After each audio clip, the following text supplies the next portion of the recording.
सुर्खियों में।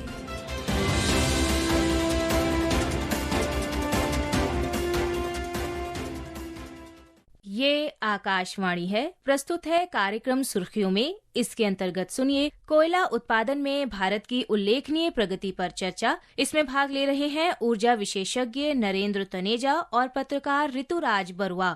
मिस्टर नरेंद्र तनेजा जी, आप energy space major veteran expert रहे हैं और हम अभी बात करेंगे इंडिया के इस उपलब्धि पे जहां हमने 1 बिलियन टन कोल प्रोडक्शन किया है इस फाइनेंशियल ईयर में FY25। ये जो हमने ट्रांजिशन देखा है इंडिया का, अक्टूबर 2021 में हम एक सिचुएशन से जूझ रहे थे जहां हमारे पास पावर डेफिसिट थी, कोल डेफिसिट थी, और आज एक टाइम आ गया जब हमारे पास 1 billion ton coal domestic coal production है। इतना कोल प्रोडक्शन कर लिया है जो पहले कभी सोचा भी नहीं गया था। आप इस ट्रांजिशन को आप कैसे देखते हैं? हमने ये कैसे, इस मुकाम तक हम लोग कैसे पहुंचे? जैसा कि आपने जिक्र किया, इस फिस्कल ईयर के अंदर हमारे देश ने 1 बिलियन टन कोयले का उत्पादन किया है। अब ये नंबर बहुत महत्वपूर्ण हो जाता है क्योंकि अगर आप इसको जो है हमारी जो एनर्जी सिक्योरिटी है, ऊर्जा की जो सुरक्षा है, और हमारी जो आर्थिक प्रगति है, इकोनॉमिक ग्रोथ है, और हमारी जो आत्मनिर्भरता है, सेल्फ रिलायंस है, अगर इन तीन चश्मों से या नजरिए से आप देखते हैं तो इसका बहुत महत्व हो जाता है। इसका मतलब ये हुआ है कि कुल मिलाकर के हमने देश में आज अपना जो है कोयले का इतना भारी उत्पादन किया है कि जो हमारी खास तौर से बिजली की जरूरत है, और उसके लिए हमारे पास काफी मात्रा में, लगभग काफी हद तक हम उसमें आत्मनिर्भर हो जाते हैं। जितनी हमारी जरूरत है 100% तो नहीं होते, लेकिन काफी हद तक हम हो जाते हैं, जो बहुत बड़ी बात है क्योंकि वो इसलिए आवश्यक है कि जो कोयला है, कोयले को अगर आप देखते हैं तो हमारा जो कुल मिलाकर के जितने तरह तरह की हम ऊर्जा का प्रयोग करते हैं, जिसको एनर्जी मिक्स बोलते हैं, हम तमाम तरह की ऊर्जाओं का प्रयोग करते हैं जैसा कि सब लोग जानते हैं, तो उसका लगभग 55% जो हिस्सेदारी है वो कोयले की है। और अगर हम बिजली के उत्पादन को खाली देखें पूरे देश के अंदर तो लगभग 74%, 74% जो बिजली का उत्पादन हमारे देश में होता है वो कोयले से होता है। अर्थात जो टरबाइन चलते हैं और जो जिस ईंधन से इसकी जरूरत होती है वो हम कोयले का प्रयोग करते हैं, 74%। बाकी बिजली और सोर्सेज से आती है जिसमें आणविक ऊर्जा भी है, और जो पवन ऊर्जा है वो भी उसके अंदर है, उसके अंदर सौर ऊर्जा भी है, उसके अंदर जो पानी से बनती है बिजली वो भी, हाइड्रो पावर जिसको बोलते हैं वो भी है, और इसके अलावा जो है अन्य और भी बहुत सारी चीजें जिससे हम बिजली का निर्माण करते हैं, लेकिन 74% कोयले से होती है। बीच में ये भी स्थिति थी कि हम काफी कोयला आयात कर रहे थे क्योंकि हमारी जरूरत ज्यादा थी, और जितना कोयले का उत्पादन देश में कर पाते थे और जितनी हमारी जरूरत थी, दोनों के बीच में काफी गैप था। अब आप उसको भी अगर आप देखते हैं तो हमारी जो निर्भरता आयात पे है उसको काफी जो है कम हुआ है। जिस फाइनेंशियल ईयर की हम बात करें उसी के अंदर अगर आप देखते हैं तो लगभग 8.4%, लगभग 9% के आसपास हमारी जो है निर्भरता आयात पे कम हो गई है। और अगर आप इसको जो है पैसे के नजरिए से देखते हैं, खासतौर से डॉलर की नजर या एक हार्ड करेंसी की नजर से देखते हैं या विदेशी मुद्रा की नजर से देखते हैं तो हमने भारी बचत करी है इसमें, लगभग $5.5 बिलियन की हमने इसमें जो बचत करी है। तो अगर इस सबको पूरे उस संदर्भ में देखते हैं तो बहुत बड़ी प्रगति, बहुत बड़ी, और खासतौर जैसे आपने जिक्र किया कि बहुत साल, अभी कुछ साल पहले ही हम कहाँ थे और आज हम कहाँ पहुंच गए हैं, वो इसलिए संभव हो पाया है कि सरकार ने उसके लिए जितनी भी कदम उठाने की जरूरत थी, चाहे वो रिफॉर्म्स के हिसाब से उठानी थी, चाहे वो एक नई ऊर्जा उसके अंदर फूकने की बात थी उसको लेकर के, या बहुत ही एक सामरिक तरीके से स्ट्रेटेजिकली प्लान बना करके उस दिशा में बढ़ना था, उसी का नतीजा है कि आज हमारे देश के अंदर जो है आज हमने एक ऐसे मुकाम स्थापित किया है जिस मुकाम की भारत के लिए तो बहुत अहमियत है ही है, लेकिन पूरी दुनिया जो है इस मुकाम को देख रही है कि आज भारत जो दुनिया का दूसरा सबसे बड़ा कोयले का उत्पादक है, पहले में नंबर 1 में चाइना आता है, और जो बिजली का दुनिया में तीसरा सबसे बड़ा उत्पादक है ये उससे पहले अमेरिका वगैरह है। और लेकिन आज हम उसी स्थिति में है कि हमने 1 बिलियन टन कोयला जो है देश के अंदर अपनी खदानों से उसका उत्पादन किया है। तो सरकार की अच्छी नीतियां, बहुत अच्छा मैनेजमेंट, और हमारे जो श्रमिक काम करते हैं कोयला खदानों के अंदर, उनकी मेहनत, इस सब का ये नतीजा है। 1 बिलियन टन कोयला का उत्पादन है और इसी तरह से अगर ग्रोथ चलती रहे प्रोडक्शन में, इससे हम ये मान सकते हैं कि आम आदमी को बिजली की अवेलेबिलिटी में ग्रोथ होगी। जैसे मैंने कहा कि अगर हमारे यहाँ जो, अगर आप बिजली का धरातल देखते हैं, पावर इलेक्ट्रिसिटी लैंडस्केप देखते हैं, तो 77%, लगभग 2/3 बिजली जो है उसका निर्माण हम कोयले से करते हैं।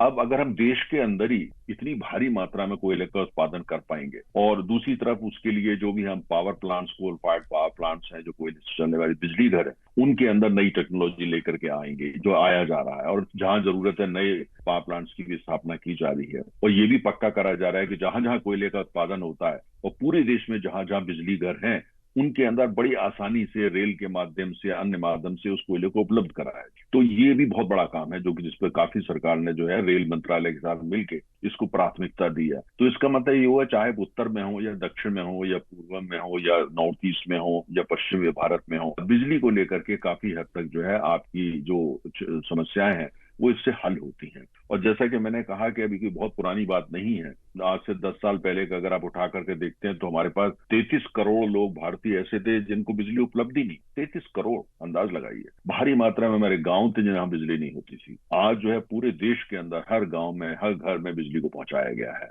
और उसका नतीजा ये है कि बिजली की खपत भी बढ़ी है, क्योंकि जब आप बिजली पहुंचाते हैं तो जाहिर है उसकी खपत बढ़ती है। लेकिन उसके साथ ये भी आवश्यक हो गया था कि सरकार जो है नए रिफॉर्म्स लेके आए कोल सेक्टर में, क्योंकि कोयले से ज्यादा बिजली बनती है। इसके अलावा जो प्राइवेट सेक्टर है उसको भी इसमें लेकर के आए, जो ब्लॉक्स होते हैं उनका जो है वो ऑक्शन करके, जिससे कि वो लोग आ सके। और साथ साथ नई टेक्नोलॉजी और नई प्रैक्टिसेस उनको लेके आया गया है। तो एक तरफ तो कोल सेक्टर के रिफॉर्म्स, नई टेक्नोलॉजी और प्राइवेट सेक्टर की भूमिका, और दूसरी तरफ सरकार का ये पक्का करना कि जहां जहां हमारे बिजली घर हैं, पुराने या नए या और जो जिनका निर्माण हो रहा है, वहां पे ये कोयला उपलब्ध हो रेलवे मंत्रालय के माध्यम से। तो कई दिशाओं में एक साथ काम करा गया, जिससे लोगों को बिजली की परेशानी न हो। और इसी का आज हम नतीजा देखते हैं कि आज आप कहीं भी चले जाते हैं, चाहे छोटी जगह जाते हैं, गाँव में जाते हैं, कहीं भी जाते हैं, आज आपको जो बिजली का जो बल्ब होता है, जो एक छोटा सा बल्ब, वो जो कि पूरी आपका जीवन जो है बदल देता है, कमरे का, घर का, परिवार का, गाँव का, वो उसके लिए जो है सरकार की कोशिश रही है कि वो वहां पहुंचे। और इसी के तहत सरकार ने यही नहीं कि गांव गांव घर घर बिजली पहुंचाई है, साथ में एलईडी बल्ब रिवॉल्यूशन से ये भी पक्का किया है कि लोगों का उसमें जो बिजली का बिल आता है वो कम से कम आए और ज्यादा से ज्यादा जो रोशनी है वो घर में हो सके। तो एक साथ कई चीजों पे काम करा गया और उसका ये आज आप नतीजा देख रहे हैं कि आपने तस्वीरें शायद देखी हो, आपके जो सुनने वाले उन्होंने नहीं देखी तो गूगल से आप तस्वीर देख सकते हैं कि रात के समय भारत आज कैसा लगता है। रात जब जो सूरज चला जाता है और अंधेरा हो जाता है तो आप ये देखते हैं भारत के नक्शे को गूगल से देखते हैं तो चारों तरफ आपको जो है ये प्रकाश नजर आता है। और इसी की तुलना अन्य देशों से आप करते हैं तो उसमें भारत कहीं ज्यादा जगमगा रहा होता है। ये सब इसी जो पहल करी गई है इसी का नतीजा। इसका मतलब ये नहीं कि चुनौतियां नहीं है, चुनौतियां भी बरकरार हैं, लेकिन बात यह है कि एज ए कंट्री, देश जो है वो, चाहे वो राज्य सरकारें हैं, चाहे वो केंद्र सरकार हो, चाहे किसी भी राजनीतिक दल की हो, सब कोशिश कर रहे हैं, पूरा देश कोशिश कर रहा है कि जो बिजली की चुनौती है काफी हद तक हमने उस पर जीत हासिल करी है, लेकिन आने वाले समय में जो है हम उस जीत हासिल कर सकते। कोयले के उत्पादन के बढ़ोतरी के साथ सरकार इस पे भी फोकस कर रही है कि एनर्जी ट्रांजिशन हो। 500 गीगावाट का नॉन फॉसिल कैपेसिटी, जिसमें रिन्यूएबल एनर्जी, सौर ऊर्जा, उसकी एक बड़ी भूमिका रहेगी। तो ये जो हमारा फोकस कोयले के प्रोडक्शन में है और ग्रीन एनर्जी में है, ये दोनों साथ में कैसे आगे बढ़ेंगे अगले कुछ सालों में?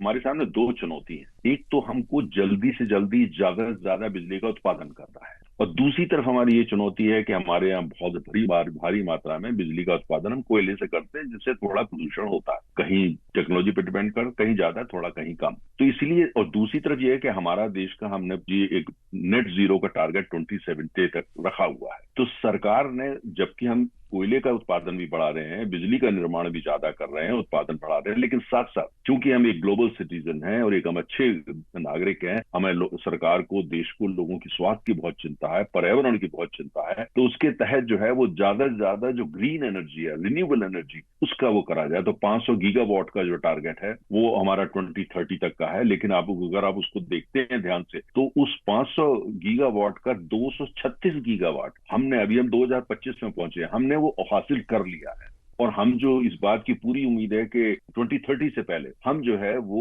उससे एक साल पहले ही शायद हम 500 गीगावाट का जो टारगेट है उसको हासिल कर लेंगे। इससे दो बातें स्पष्ट हो, एक तो ये कि इस बात की देश को बड़ी चिंता कि जो हम बिजली का निर्माण इस तरह करें कि जिससे कि प्रदूषण ना हो, हवा है, हमारी नदियां हैं, हमारे पहाड़ हैं, उनको किसी तरह का नुकसान ना हो या जमीन को नुकसान ना हो। लेकिन दूसरी तरफ अर्थव्यवस्था के विकास के लिए, लोगों के विकास के लिए, गाँव गाँव बिजली पहुंचाने के लिए, घर घर बिजली पहुंचाने के लिए बिजली उपलब्ध हो। दोनों तरफ तरफ काम करा जा रहा है, तो एक संतुलन बना के चला जा रहा है। अब चूंकि हमारी जरूरत ज्यादा है, क्योंकि हमारी ग्रोथ के लिए हमको जो है बिजली और चाहिए, हमको 8% 9% की ग्रोथ चाहिए, जिससे बेरोजगारी खत्म हो सके, जिससे गरीबी बिल्कुल देश में खत्म हो जाए, किसान की जरूरत है उसको पूरा किया जा सके। तो हमको बीच का रास्ता, जो गौतम बुद्ध का रास्ता था, भगवान बुद्ध का रास्ता था, हम उसको लेके चल रहे हैं कि हम बैलेंस बना रहे हैं। एक तरफ तो जो पारंपरिक ऊर्जा जिसमें कोल प्रमुख है, हम उसका उत्पादन बढ़ा रहे हैं, और दूसरी तरफ जो ग्रीन एनर्जी जिससे प्रदूषण बिल्कुल नहीं होता, हम उसमें भी तेजी से आगे बढ़ रहे हैं। और धीरे धीरे आप देखेंगे वो समय आएगा आने वाले 20-25 साल के अंदर जहां पे हमारी ज्यादातर बिजली जो है वो ग्रीन एनर्जी होगी, और कोयले की जो भूमिका है वो धीरे धीरे कम होती चली जाएगी। तो ये एक वो वाला रास्ता है जिसमें कि दोनों तरफ काम किया जा रहा है।